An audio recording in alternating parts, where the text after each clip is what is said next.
Marami mang hindi pinalad na ating kababayan sa kani-kanilang laban sa mundo ng boxing, ay mayroon pa din namang mga Pinoy na nagtagumpay, mga nagpakitang gilas ngayong 2024 para iangat muli ang bandera ng Pilipinas pagdating sa sports na boxing.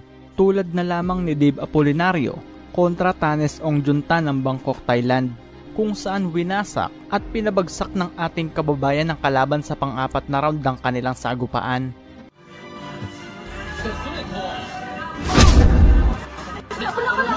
Down. Ikuti lagi.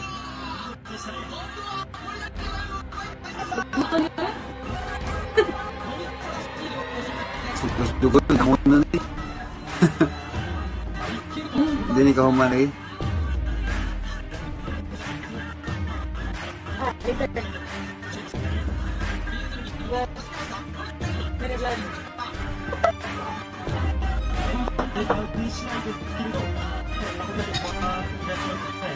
Isugol na eh.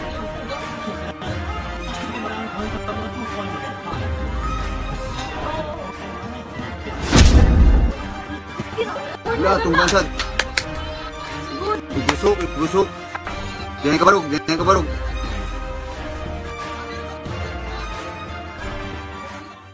Yumir Marshall kontra Toed Saksinam ng bansang Thailand, na winasak din naman ni Marshall sa pang-apat na round.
Raymart Tagakanaw kontra naman sa pambato ng bansang Indonesia na si Hamson Lamandaw.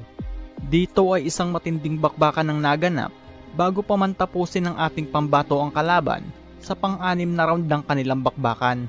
Keep it at the center. He doesn't want to be cornered by Raymart Tagakanaw. Tagakanaw, that stiff jab, beautiful.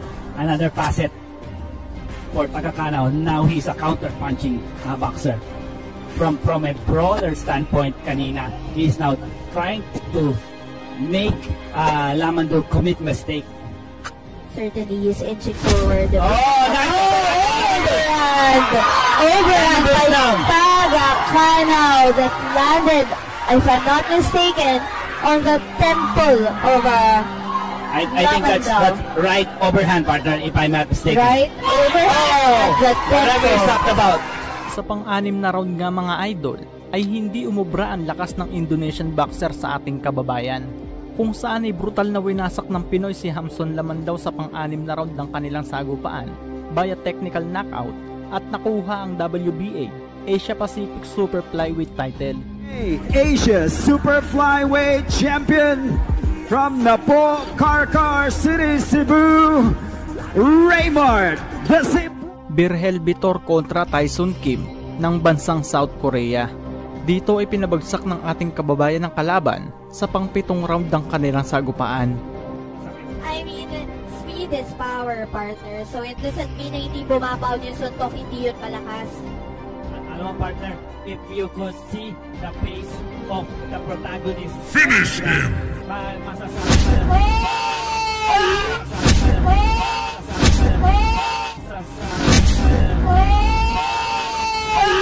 Huge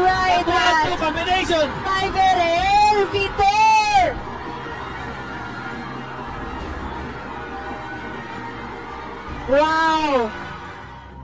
Matapos nga ang matinding knockout na ibinigay ng ating kababayan sa dayong Koreano sa pang-7 round ng kanilang sagupaan, dahil sa suntok na sinalo at pinsalang natamo, dahilan para makuha ng Pinoy ang panalo at ang bakanting WBO Oriental Super Featherweight title. Your winner by way of knockout and the new WBO Oriental Super Featherweight Champion, Vergel El Valiente Vito Melvin Jerusalem, kung saan nakuha nito ang WBC World Minimum Weight title sa undefeated at kampiyon na Hapon na si Yuday Shijoka by a unanimous decision. Si Jerusalem nga mga idol, ang kauna-unahang naging kampiyon na Pinoy ngayong 2024.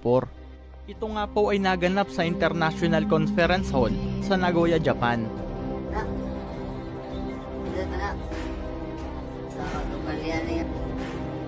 Baligyan mo na, wala na, taptay na.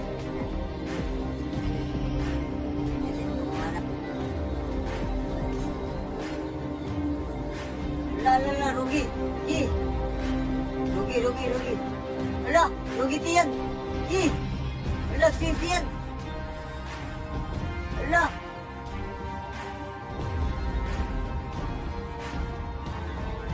Ala, sisiyan.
Timing Street, sa walong bunda, no?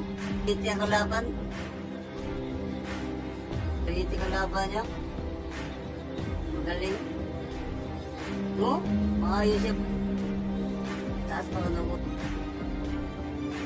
Oh! Taapit. Ito sa apit.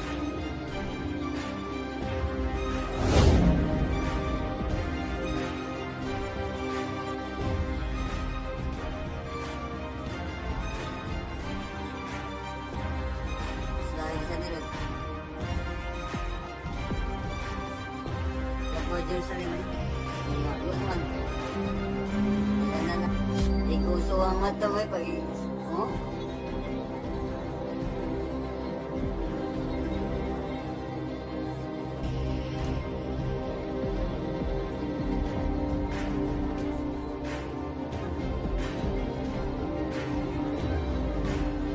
Jerusalem bukan po ito.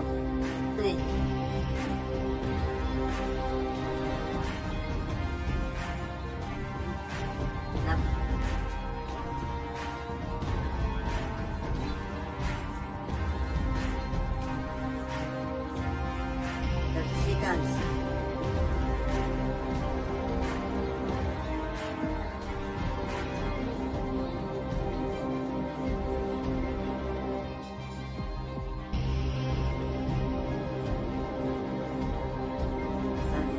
job.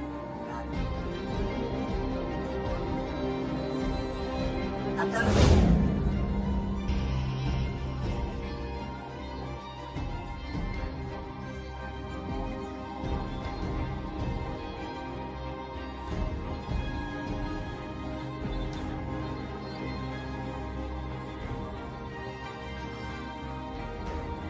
tak usah ni.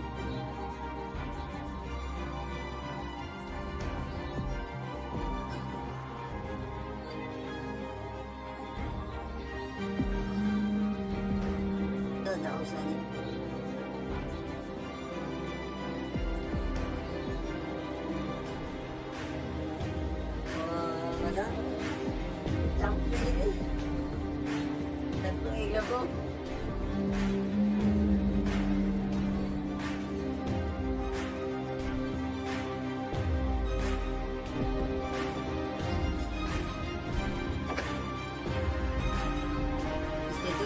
Street, oh. Lulugag Street. Lulugag Street. Lulugag Street ba?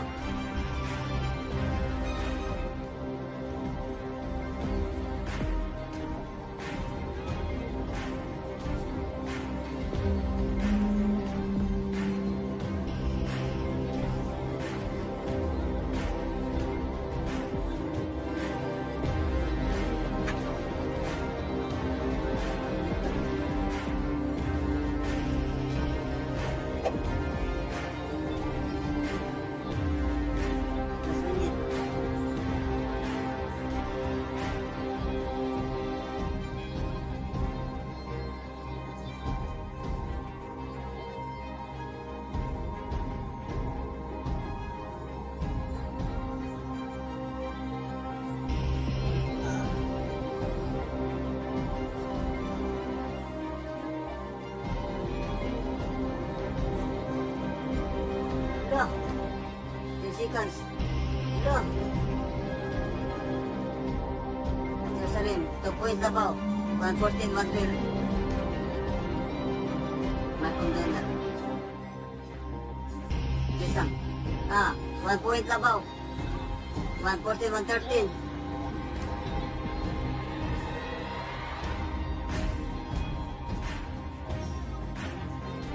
Sin champion! Sin champion!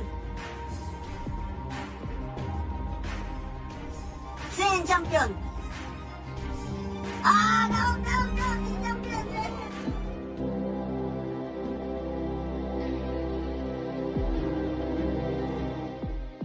Jack Tepora kontra sa pambato ng bansang Mexico na si David Bandalial. Sa laban nga na ito mga idol ay hindi man lang tumagal ang kalaban, kung saan pinabagsak agad ni Tepora ang kalaban sa unang round pa lang ng kanilang sagupaan.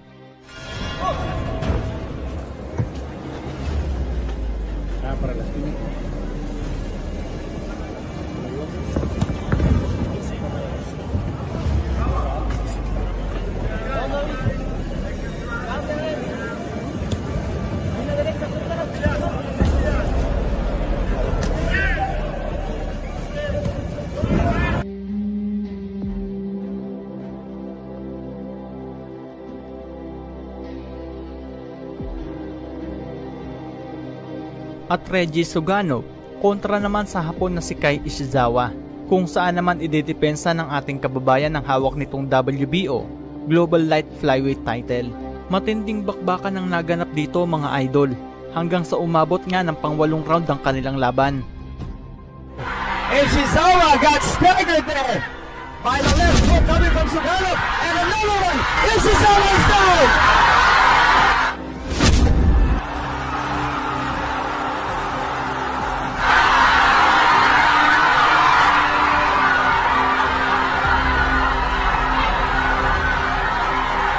Ready to fight now siya. The blood is coming out of Suganov's head, and Ishizawa smells the blood, wants to get it back. Oh, great right coming from Ishizawa. Napatas to si Suganov. Ishizawa missing. Less than a minute remaining here in this pivotal 8th round. 1 knockdown scored already, so this is a 10-8 round for Suganov. The question is, can Ishizawa get the knockdown back? That right hand earlier sent Suganov backwards. Nakabawi na ba? 3-punch combination, all power shots. Another connection to the head. And throwing in the towel. The side of Ishizawa.